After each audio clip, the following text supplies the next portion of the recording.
the nature of spiritual space. Soul and spirit are both spiritual material or consciousness that operates not in the physical, but is contained within our physical body, but not limited to it. So within the core of our innermost being, the Merkaba, there is access to the realms of heaven and every other dimensional realm.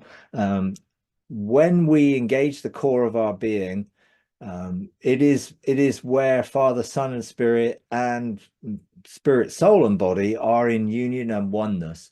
Now, I learned about the spirit, and I learned about the soul and the garden of the heart, and I learned all these things, and I learned them in a sort of linear fashion of exploring and engaging, and then opening my first love gate and inviting the presence of God, and then being seated in green pastures and all those things. As I was learning to relate to all of that, but in reality, now it is my constant state of being that I live in that reality. And it's not so much a sense of space, it's a sense of who I am and a sense of an awareness of who I am. So the imagery, is it real? It's real in the sense that it's the reality that we are living in our state of being.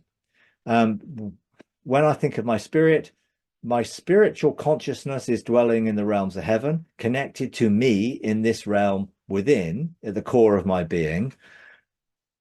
I've expanded the boundaries of my spirit. So it's almost like an area, let's say a dimensional area within me that Father, Son, and Spirit dwell, that my spirit dwelt.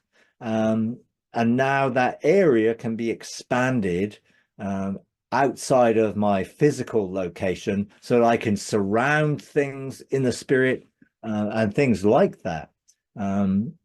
When I first started to explore garden of my heart, things like that, I only had this little patch of grass, a seat, a swing where the Father would speak to me, because I didn't even know what the garden of my heart was. But literally, it's a representation of who we are and our personal growth and the memories of our experiences and testimony that we sow that produces fruit that we can live from. So we're living from the fruit of the testimony of our experiences with God. And yes, it's like green pastures and quiet waters, and the river of life flows there.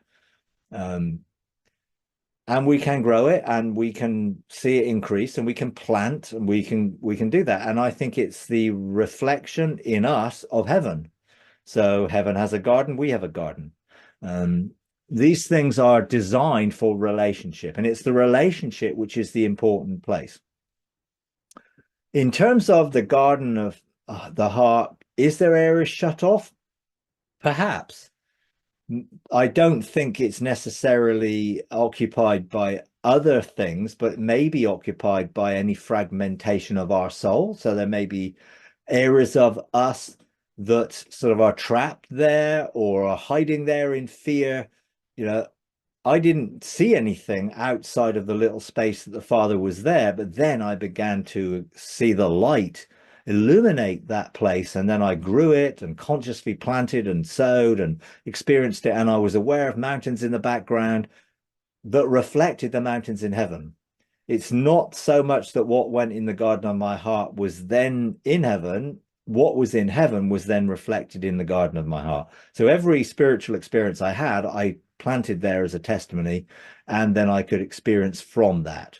So each of the experiences that I had were relational in that they were to do with intimacy. The Father would sit, look into my eyes and woo me and draw me out of that place to the next stage, the dance floor, which was the expression of my intimacy, of being entwined in identity and the revelation of my true identity within the context of my destiny.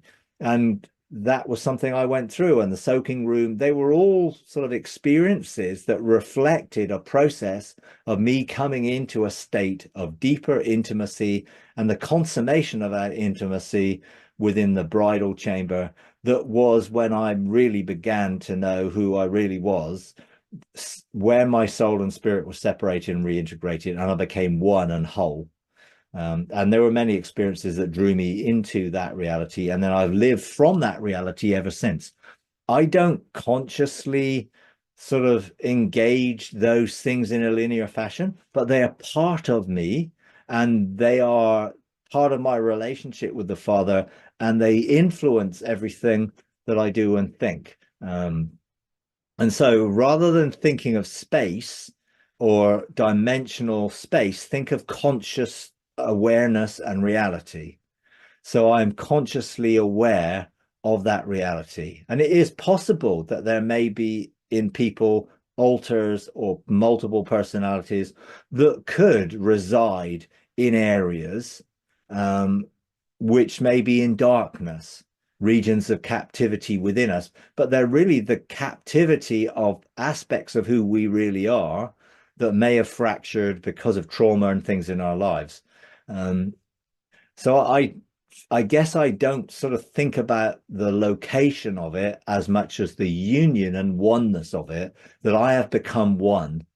And that my latest book, sort of Into the Dark Cloud, was really an expression of how I came into that state of oneness and how I was able to be multiple located and all those type of things. For me, it is a awareness and consciousness rather than a place, but it is a relational place. And I do believe, perhaps as ascended fathers, we may be creating universes within what we've created, within us, possibly, but we'll never do it independently of our relationship with the Father, Son, Spirit, in that core of our being, our innermost being, where rivers of living water flow. If you enjoy these videos, would you please take a moment to like, comment, and subscribe? It really does help.